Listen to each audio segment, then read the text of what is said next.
नमस्कार दोस्तों, पास करो यूट्यूब चैनल में आप सभी का स्वागत है। चलिए दोस्तों, केंद्रीय शिक्षक पात्रता परीक्षा 2011 का प्राथमिक स्तर CDP 30 प्रश्नों का संग्रह आज हल कराते हैं। 2011 में जो पेपर हुआ था सीटेट का, बाल विकास शिक्षा शास्त्र, पहला प्रश्न। प्राथमिक स्तर पर एक शिक्षक में निम्न में से किसे सबसे महत्वपूर्ण विशेषता मानना चाहिए? राइट आंसर होगा धैर्य और दृढ़ता को। प्रश्न नंबर 2, एक शिक्षक अपने लोकतांत्रिक स्वभाव के कारण विद्यार्थियों को पूरी कक्षा में कहीं भी बैठने की अनुमति देता है। कुछ विद्यार्थी एक साथ बैठते हैं और चर्चा करते हैं या सामूहिक पठन करते हैं। कुछ चुपचाप बैठकर अपने आप पढ़ते हैं। एक अभिभावक को यह पसंद नहीं आता। इस स्थिति से निपटने के निम्न में से कौन सा तरीका सबसे बेहतर हो सकता है? राइट आंसर होगा अभिभावकों को शिक्षक पर विश्वास व्यक्त करना चाहिए और शिक्षक के साथ समस्या पर चर्चा करनी चाहिए। प्रश्न नंबर 3,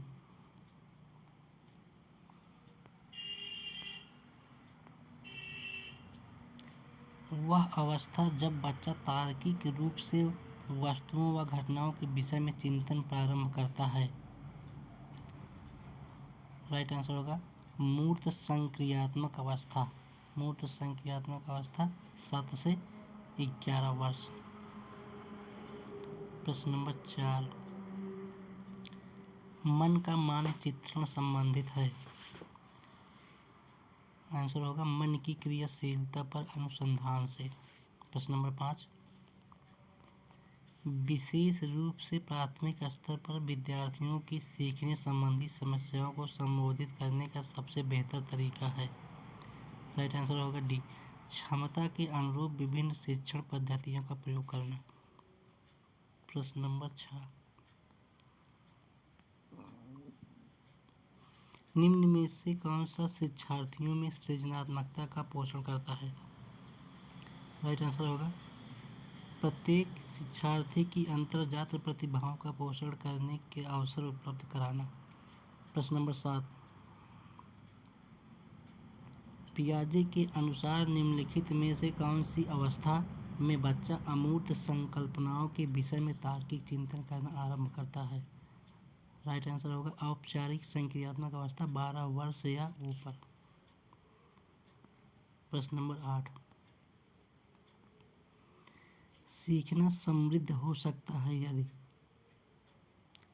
वास्तविक दुनिया से उदाहरणों को कक्षा में लाया जाए, जिससे विद्यार्थी एक दूसरे से अंतःक्रिया करे और शिक्षक उस प्रक्रिया को सुगम बनाए। राइट आंसर होगा डी। प्रश्न नंबर 9,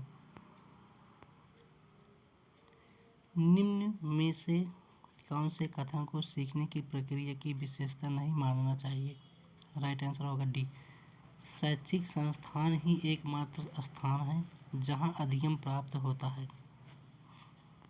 प्रश्न नंबर 10, 5वीं कक्षा के दृष्टिबाधित विद्यार्थी, राइट आंसर होगा बी, के साथ कक्षा में सामान्य रूप से व्यवहार किया जाना चाहिए और सर्व CD के माध्यम से सहायता उपलब्ध कराई जानी चाहिए। प्रश्न नंबर 11, निम्न में से कौन सा बच्चे की सामाजिक मनोवैज्ञानिक आवश्यकताओं के साथ संबंध नहीं है? राइट आंसर होगा बी, शरीर में अपशिष्ट पदार्थों का नियमित रूप से बाहर निकलना। प्रश्न नंबर 12, वह कौन सा स्थान है जहां बच्चे के संज्ञानात्मक विकास को सबसे बेहतर तरीके से परिभाषित किया जा सकता है? विद्यालय एवं कक्षा पर्यावरण। राइट आंसर ये होगा। प्रश्न नंबर 13, डैश को एक अभिप्रेरित शिक्षण का संकेतक माना जाता है? राइट आंसर होगा बी, विद्यार्थियों द्वारा प्रश्न पूछना। प्रश्न नंबर 14, निम्न में से कौन सा बुद्धिमान बच्चों का लक्षण नहीं है? वह जो लंबे निबंधों को बहुत जल्दी रटने की क्षमता रखता है। बुद्धिमान बच्चों का लक्षण नहीं है। राइट आंसर डी होगा। प्रश्न नंबर 15, बच्चे दुनिया के बारे में अपनी समझ का सृजन करते हैं, इसका श्रेय किसको जाता है? इसका श्रेय जीन पियाजे को जाता है। राइट आंसर होगा डी, पियाजे को।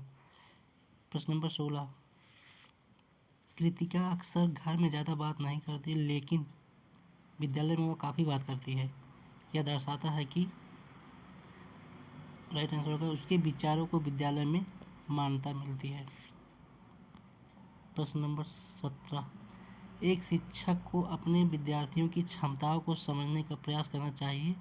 निम्नलिखित में से कौन सा श्रेय इस उद्देश्य के साथ संबंध है? राइट आंसर होगा सी, शिक्षा मनोविज्ञान। प्रश्न नंबर 18,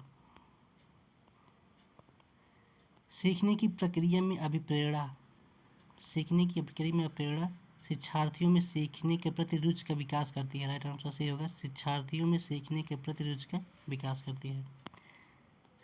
प्रश्न नंबर 19, शिक्षा के क्षेत्र में पाठ्यचर्या शब्दावली डस की ओर संकेत करती है। राइट आंसर ए होगा, विद्यालय का संपूर्ण कार्यक्रम जिसमें विद्यार्थी प्रतिदिन अनुभव प्राप्त करते हैं। प्रश्न नंबर 20, निचली कक्षाओं में शिक्षण की खेल पद्धति मूल रूप से आधारित है विकास एवं वृद्धि के मनोवैज्ञानिक सिद्धांतों पर। भी राइट आंसर होगा। प्रश्न नंबर 21, एक बच्चा अतीत की समान परिस्थिति में की गई अनुक्रियाओं के आधार पर नई स्थिति के प्रति अनुक्रिया करता है। यह किससे संबंधित है? यह सीखने का सादृश्यता नियम से संबंधित है। राइट आंसर डी होगा। प्रश्न नंबर 22, डैश डैश प्रतिभाशाली होने का संकेत नहीं है। दूसरों के साथ झगड़ना प्रतिभाशाली होने का संकेत नहीं है। राइट आंसर होगा। प्रश्न नंबर 23, विशेष आवश्यकता वाले बच्चों को शिक्षा उपलब्ध कराई जानी चाहिए। राइट आंसर डी होगा, अन्य समान बच्चों के साथ। प्रश्न नंबर 24, आकलन को उपयोगी और रोचक प्रक्रिया बनाने के लिए डाट के प्रति सचेत होना चाहिए। राइट आंसर भी होगा, शैक्षिक और शैक्षिक क्षेत्रों में विद्यार्थी के सीखने के बारे में जानकारी प्राप्त करने के लिए विविध तरीकों का प्रयोग करना चाहिए। प्रश्न नंबर 25, डिसलेक्सिया किससे संबंधित है? राइट आंसर होगा पठन विकार से। प्रश्न नंबर 26, बच्चों की सीखने की प्रक्रिया में माता पिता को भूमिका निभानी चाहिए, अग्रोन्मुखी भूमिका निभानी चाहिए। प्रश्न नंबर 27, विकास कभी न समाप्त होने वाली प्रक्रिया है। यह विचार किससे संबंधित है? निरंतरता का सिद्धांत से संबंधित है। प्रश्न नंबर 28, सीखने के अंतर्दृष्टि सिद्धांत को किसने बढ़ावा दिया? गेस्टाल्ट सिद्धांतवादी ने बढ़ावा दिया। प्रश्न नंबर 29, निम्नलिखित में से किस अवस्था में बच्चे अपने समवयस्क समूह के सक्रिय सदस्य हो जाते हैं? किशोरावस्था में। प्रश्न नंबर 30, बच्चों के बौद्धिक विकास की 4 विशिष्ट अवस्थाओं की पहचान की गई है। किसके द्वारा? पियाजे द्वारा। नमस्कार दोस्तों, 30 प्रश्नों का संग्रह पूरा हुआ। नेक्स्ट वीडियो अगले दिन। आप सभी से विनम्र निवेदन है कि कृपया पास करो चैनल को जरूर से जरूर शेयर करें, सब्सक्राइब करें, लाइक करें, शेयर करें। धन्यवाद।